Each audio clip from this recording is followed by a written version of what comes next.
Om Shanti, guys. We are going to start today's session. So sit comfortably, keep the back and neck straight. Sit comfortably, keeping the back, neck straight. And once you feel ready, very gently close the eyes.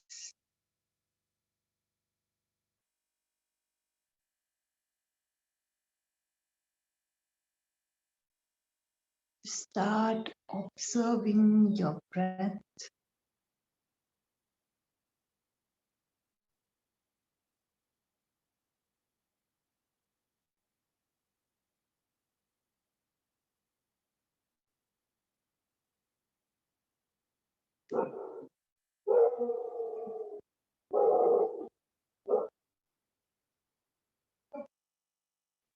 Watch the natural flow of your breathing as you inhale and as you exhale.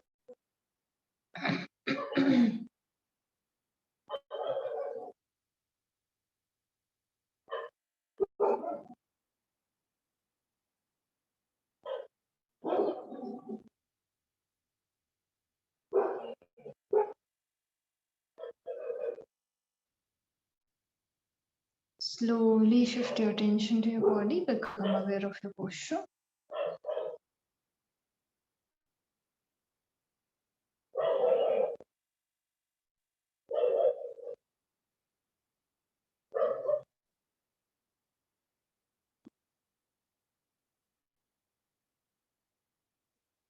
Back, neck straight, eyes gently closed.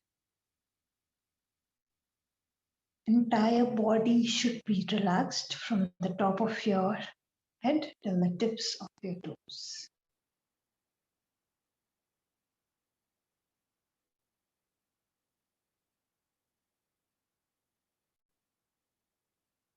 Slowly come back to the breath again and begin to deepen the breath.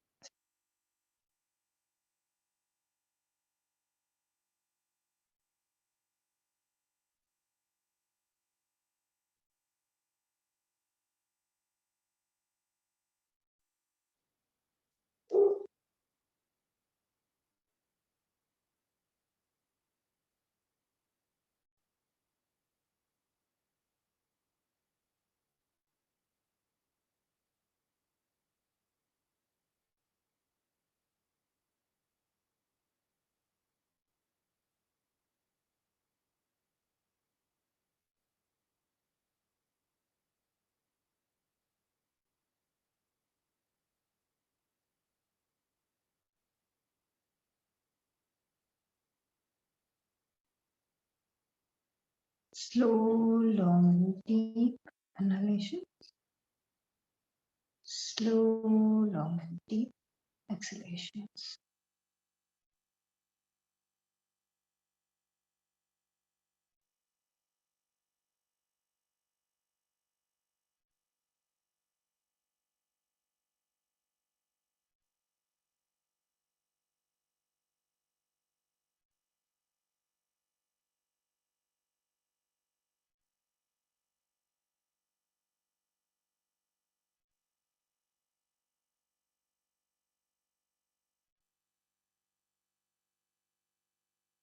We will open today's session by chanting Om 3 times, followed by 3 Shantis.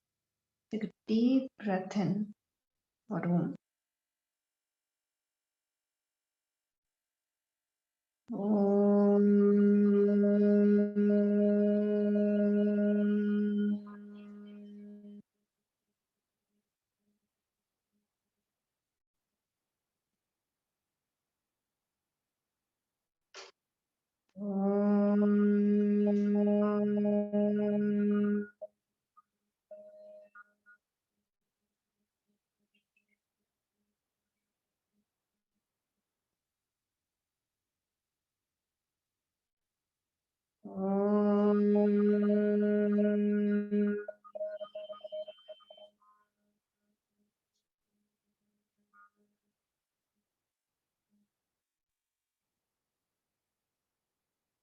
Shanti, Shanti,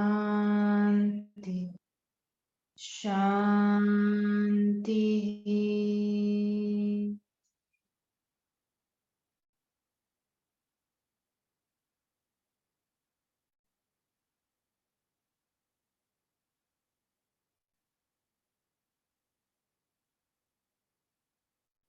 Join your palms together and begin to rub your palms.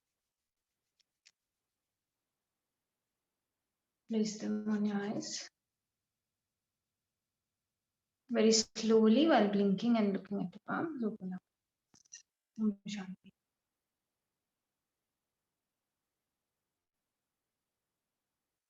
So let us begin our session for today. In last class, we were talking about Om Mani Padme Hum, and I will just cover the rest of the meaning that is remaining.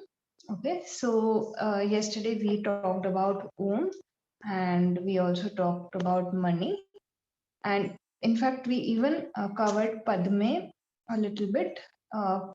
Only one meaning I have covered of Padme.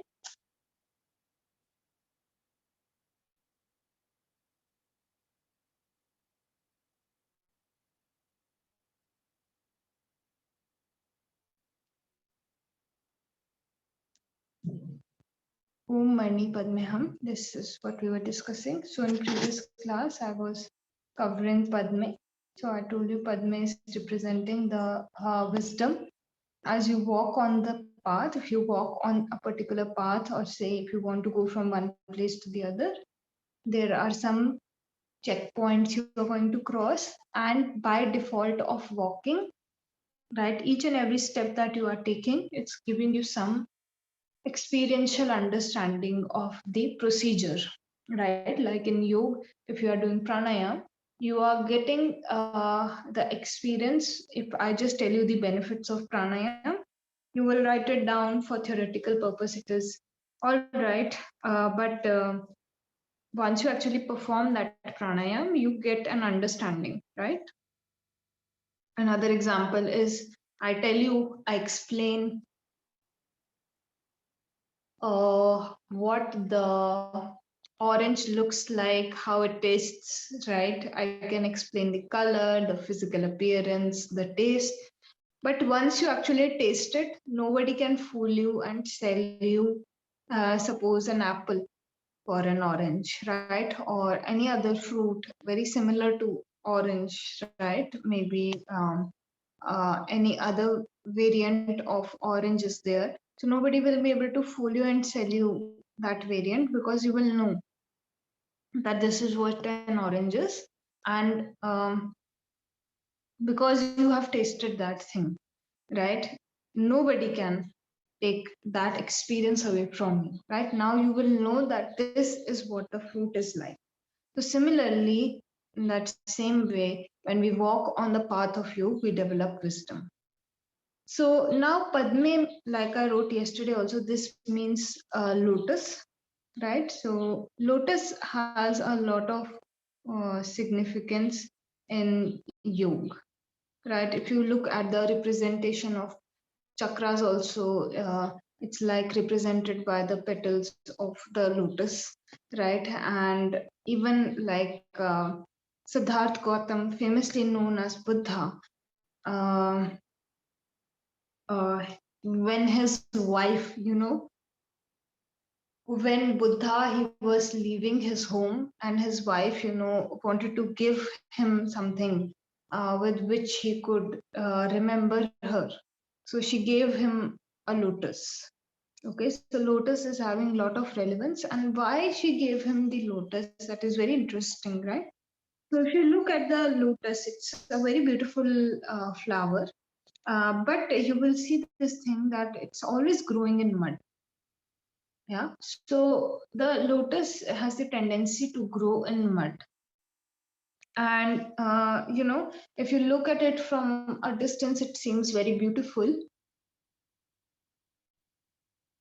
And then slowly, when you walk towards it, you want to get a better look. It catches your attention. You want to get a better look. So when you walk towards the flower, you see it is growing in a puddle of mud, right? So lotus is having this very beautiful quality of existing in dirt, right? Its growth is taking place in the muddy water. It is present, but it's only taking what is necessary for its growth from that mud, right? So in order for all the processes of the plant to take place. It requires the water, it requires certain nutrition from the soil, or over here the mud, right? So the lotus is only taking that much which is necessary for its survival. And in that mud also, it is because it is able to take only what is necessary, right? It blooms so beautifully, right? So all around you will see mud, but in that mud you will see a beautiful lotus. So the environment is really not fitting the lotus, right? But that mud is also essential for its growth and development, as long as it can take what it wants to take out of it, right? So the lotus could have taken the other qualities of the mud which wouldn't have supported its growth, but it only took what was necessary, left the rest behind, and it chose to blossom even in that kind of environment, right? So similarly, it's the case with the yogi.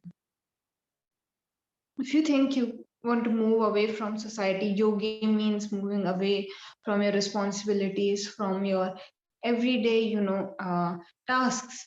It's not that, right? The yogi can very well exist in the world, right, around them. They can very well be a part of the society, right? Whenever we talk of yoga, we don't talk of leaving things behind. Yoga is a practice which is actually required when you are dealing with your everyday life situations. It's not something separate from how you are living your life. Yoga is a lifestyle, right? So if you think that, okay, I will also pack my bags and I'm a yoga practitioner, I will pack my bags, I will go somewhere else, right? So you are thinking in the wrong direction. That is a very high stage when the yogi leaves the world behind to achieve the goal, final goal of you, very high stage. And in fact, in texts like Bhagavad Gita, it has been written that even the final goal can be attained while existing in the society, right? So Bhagavad Gita is talking of like not leaving the society behind at all, right? And if you look at other yoga texts also, very high stage, at a very high stage, the yogis leaving the world behind. So we are not prepared. If today you think that I have started practicing yoga, now I will pack my bags, I will leave the world behind, you are not ready for it. If you feel you are ready for it, go ahead and do that thing. You will observe this thing, you will come back. Why? Because right now the body is not developed till that stage, the mind is not developed at that stage, right? Where you are prepared. In order to do something, you need to do some preparation for it. Like I'm taking this class, so there is some preparation that I have done, right, in order to teach you, right? So you have to do some preparation, some planning, right? So when you are thinking of leaving the world, you have to prepare the body and the mind in such a way that you are capable of doing that thing. In yoga, the problem is not that you don't know the method of doing that thing. The actual problem is that most of us are not ready or prepared, because we have not worked on the basics, we have not worked on the things that are the most essential. First you need to do the preparation, right? Once your body, once your mind is capable, then go ahead. If you feel you it is necessary to leave the world behind, leave it behind, right? And if you feel that you can very well exist in the world, right, and still achieve the final goal, go ahead, do that, right? Bhagavad Gita is saying that you can very well exist in the society and achieve your final goal, right? So lotus, how do you exist in the society? The lotus is representing this thing, right? So many times, like when I was teaching money also, this term money, I said this thing. So many times in your life, you will face these opportunities, right? I will call them opportunities because right now you will have this, there's this modern term that has come up, fear of missing out, right? People call it FOMO. Yeah. So many times people are facing that thing, right? So right now, these are opportunities, they will come where you might want to go for a late night dinner, you might want to go for a night out, right? And when you want to practice in the morning, you need to sleep timely at night also, right? So so many things are going to come on your way, but you have to choose what you want to take out of the world. When you are existing around it, you will choose what you want out of it. You will change your priority. So it is about prioritization. If yoga becomes a priority, no matter what, even if you do a night out, you will not miss your practice of yoga. I'm not saying you have to completely leave that thing, right? Or you will not engage in it only, right? So it's up to you what your approach is, how you want to go about it, right? But Lotus is very like very great example. So be that wise, be that intelligent, that you are existing in a world which is going to pull you in all the directions, right? But you decide what you want to take out of it. You become like the lotus, whatever helps you to upgrade yourself.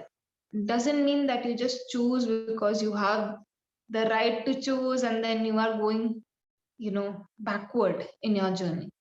You choose so that you can upgrade your journey, you can upgrade yourself, right? Make that choice. Choose the things which will nourish you, not which will deplete you, right? So when he used the term Padme, he said he also meant this other thing, right? Upgradation. Take the things which upgrade you, because you cannot leave everything, right? So many times students, they come in yoga and they're like, now we will stop taking allopathy only, right? You are having such severe illness, yeah. So don't leave, completely leave it, completely cut it off. Right now you're taking particular level of dose. You can, through yogic practices, you can slowly reduce that dose. But if you completely abandon it, your body will also rebel, will say, what happened, what just happened, right? So you have to take a very integrated and holistic approach, right? And you have to sometimes take the things from the society which are necessary for your existence, yeah. So don't think that if you are doing yoga, oh, now I'm not going to, don't be rigid. Yoga is going to make you flexible, right? The time when yoga starts making you rigid means you are left yoga, you're doing something else, you're doing a mechanical practice. Yoga will never hamper your flexibility. It will not only give you flexibility of the body, it will give you flexibility of the mind, right? So be careful, be mindful, take whatever is necessary to upgrade yourself and leave the rest behind. It's okay. Trust me, you will not miss out on anything, right? And now let's talk a little bit about this last term, which is hum. So Om Mani Padme Hum, right? So hum over here is again a seed sound. Like I said, for Om also, this is a bass sound.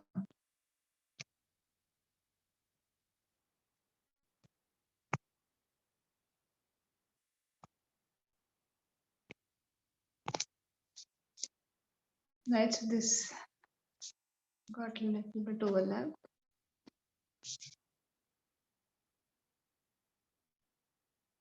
The bass sound or seed, we also call it seed,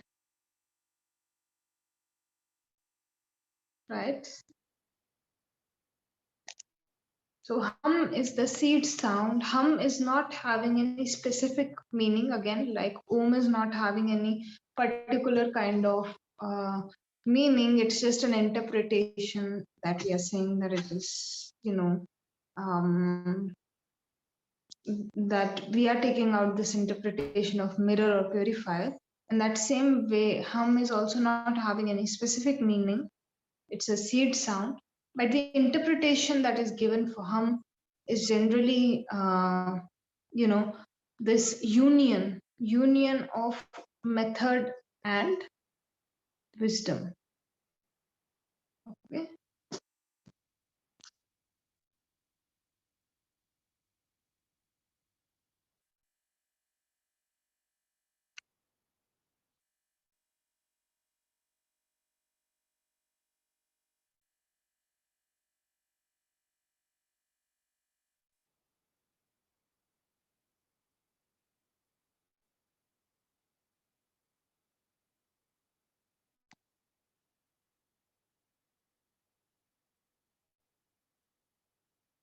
Okay, so this hum sound, this is the union of the method and wisdom. So this is your money is your method, Padme is the wisdom, and hum is combining these two, right? It is hum is like the final sound, which is giving you the combination of the two things, union of the two things, method and wisdom. As you walk on the path, as you practice the method, you will land on some wisdom.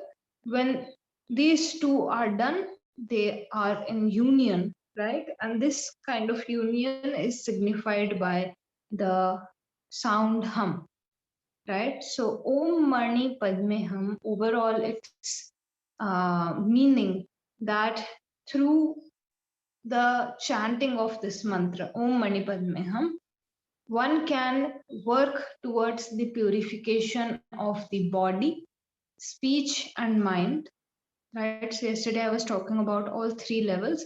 So purification of the body, speech, and mind, right? To reach the final goal. Right. Final goal is being free from all these sufferings. So through the unification of the method and the wisdom, right, we can move from an impure body, speech, and mind to a pure body, speech, and mind, right? So this is the full meaning of Om Mani Padme Hum. As per the, I'll just stop sharing. Okay.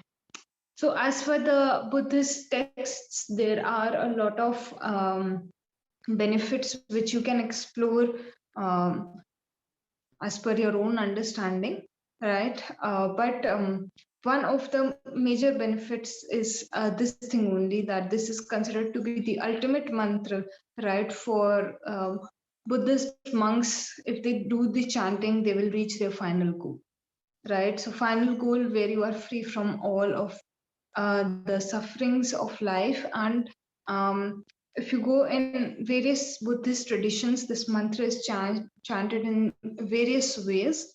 So don't get confused. We are going to go for, like in previous class also, we went for a very general way of chanting Om Mani Padme Hum. As you increase your time duration, as you increase your time, overall timeline of practice, your sound in itself, it will get purified, and you will reach to the correct way of chanting Om Mani Padme Hum. For beginner level, just the normal chanting is good enough. You will derive so many benefits out of just the chanting, right? So apart from all the benefits that mantra meditation is offering you, that Om Mani Padme is offering you, uh, you can just, do the chanting and the chanting alone in order to reach from where you are till the final goal, where the ultimate purification from the deep roots it has taken place, right? So we are going to go ahead, we are going to do some chanting for some time. Okay, so wherever you are, sit comfortably. Sit in any comfortable position, because it's very important that we don't move the body when we are doing the chanting. Sit comfortably, keeping the back neck straight.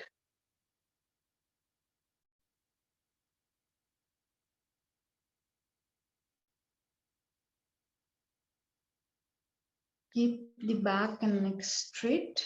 Sit comfortably. And very gently close your eyes.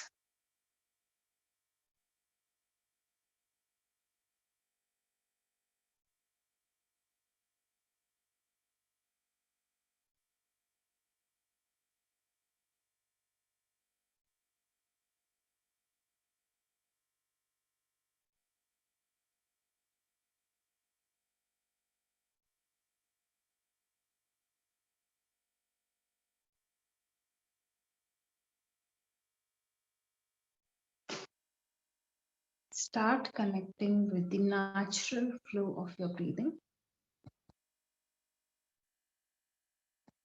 Just connect with the natural flow of the breath.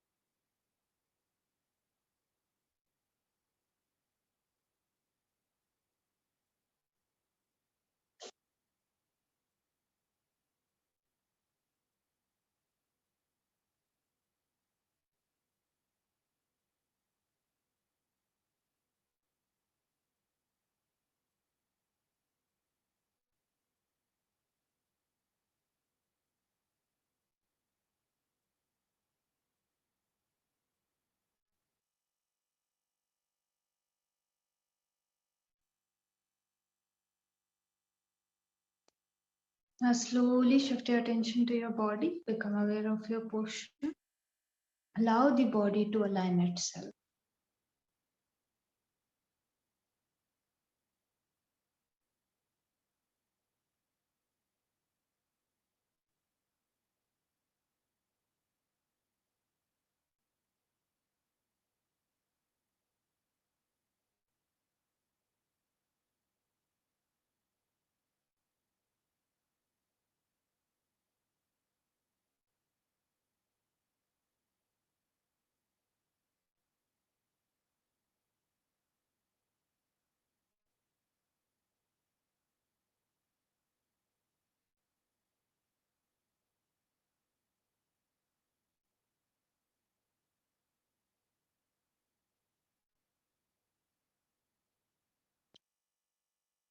Now gently come back to your breathing and begin to deepen the breath. We are going to prepare the breath for the chanting.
Take some time to set your intention.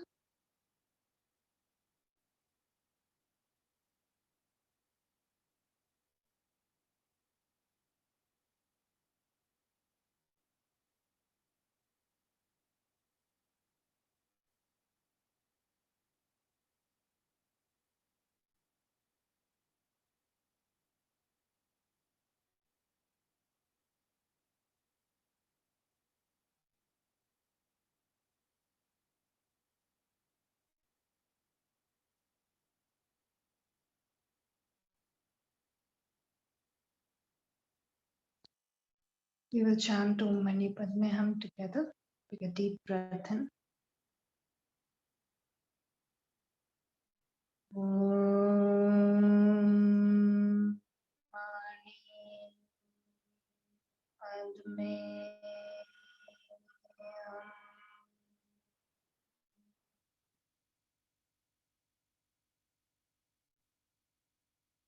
Hum. Om Mani Padme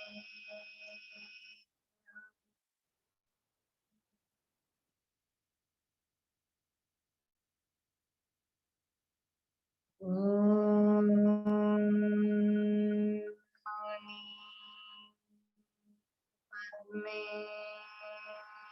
Padme Om Mani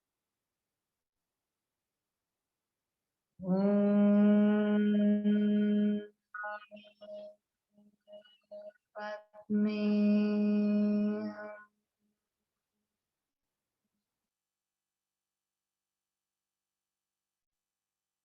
Om Mani Padme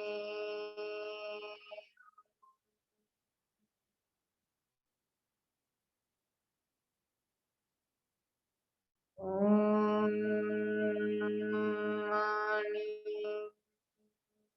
Padme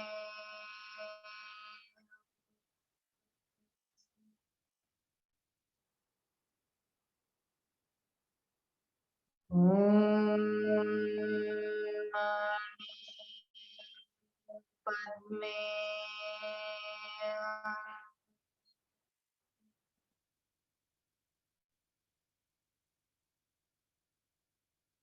Om Mani Padme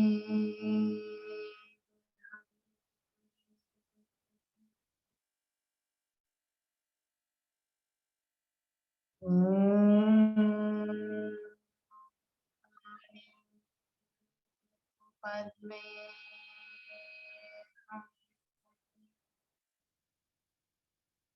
Continue the chanting like this. We're going to chant for a few more minutes.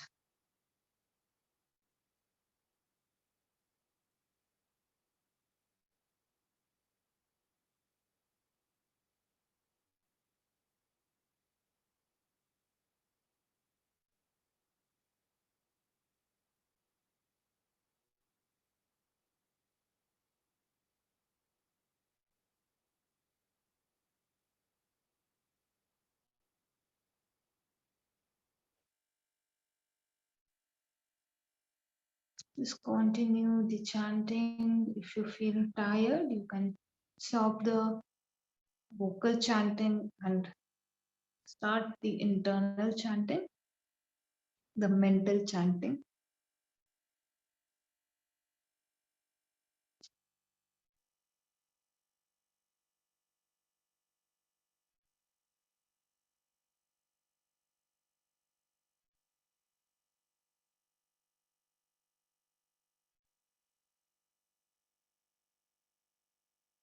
Om Mani Padme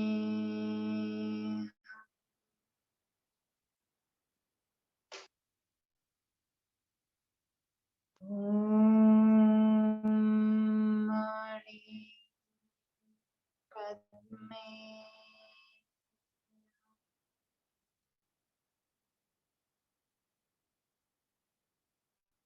Om Padme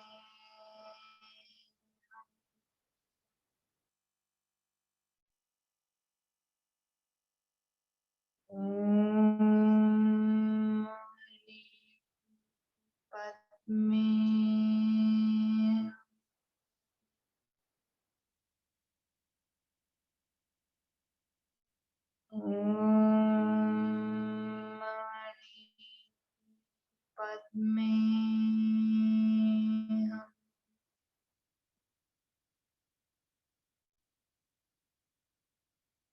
Om Mani Padme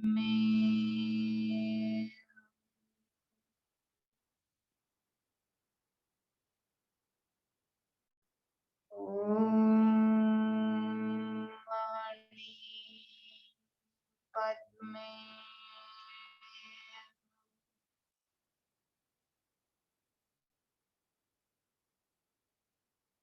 Om Mani Padme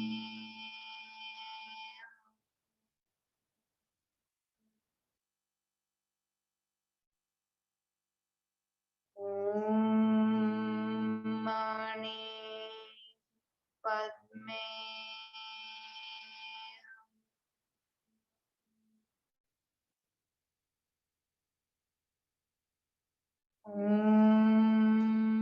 Mani Padme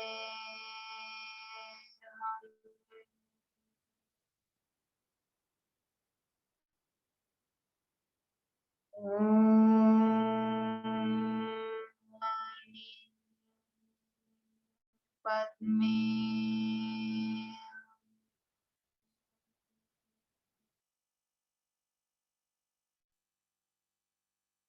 Om Mani Padme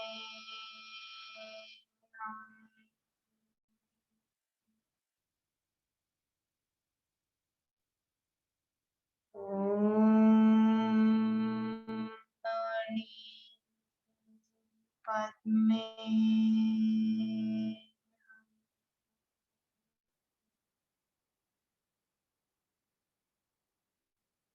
Om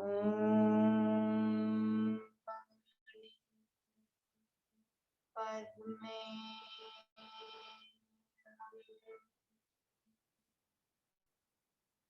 We will chant for 3 more times.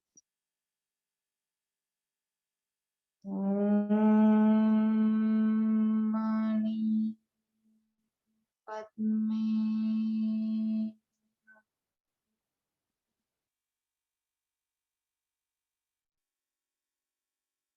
Om Mani Padme.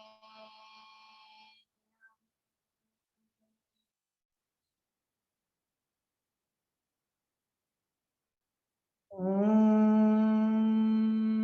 Mani Padme.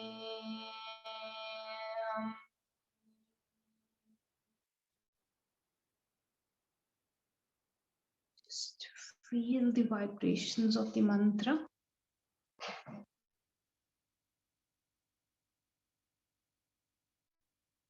Just feel the vibrations, the chanting.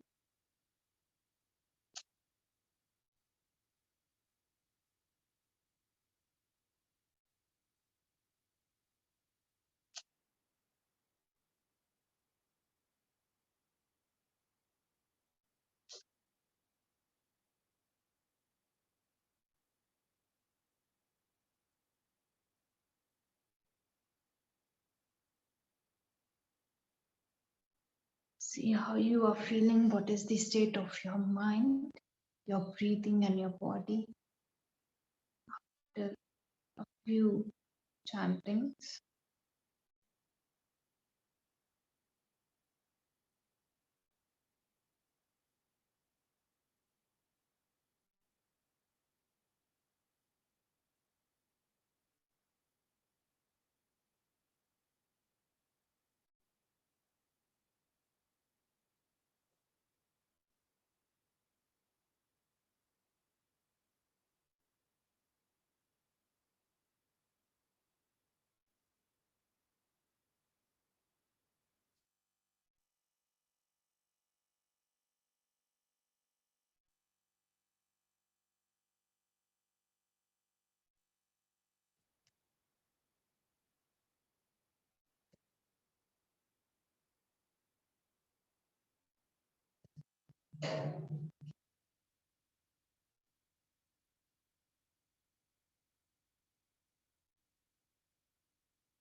Take a few moments to just be with the vibrations of the sound that we just generated.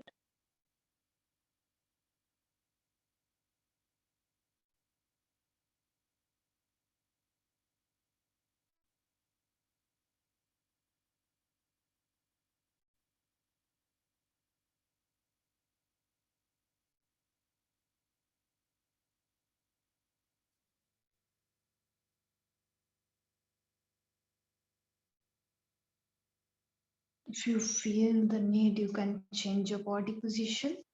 We have been sitting in this posture for some time now. So if you feel the need, you can open your legs and just release any numbness from the lower body.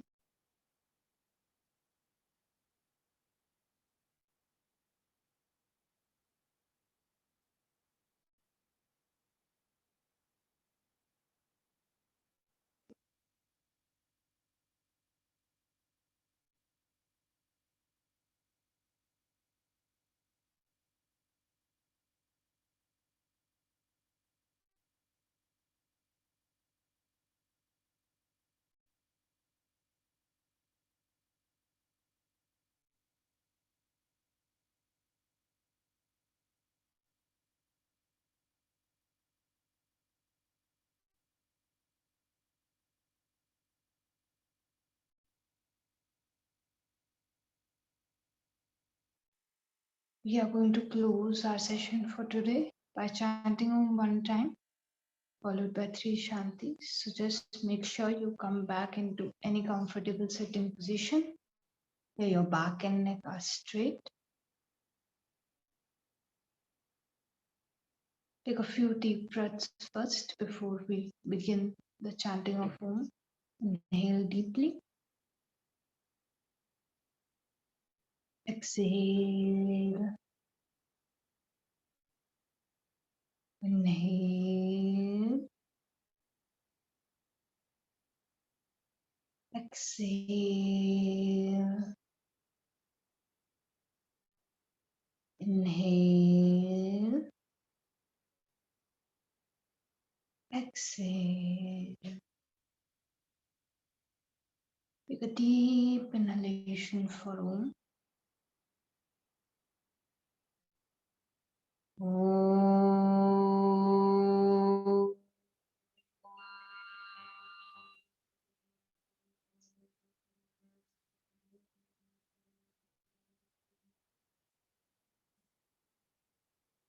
Shanti. Shanti. Shanti.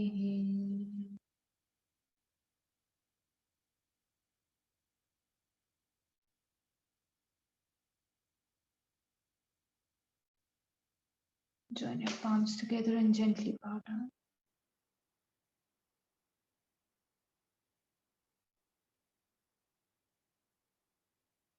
Now begin to rub your palms together. Tap the palms properly and then place them on your eyes. Allow your eyes to absorb the heat. You will do this 2 more times. Rub the palms together. Place them on the eyes. One last time. Rub the palms together properly. Place them on the eyes.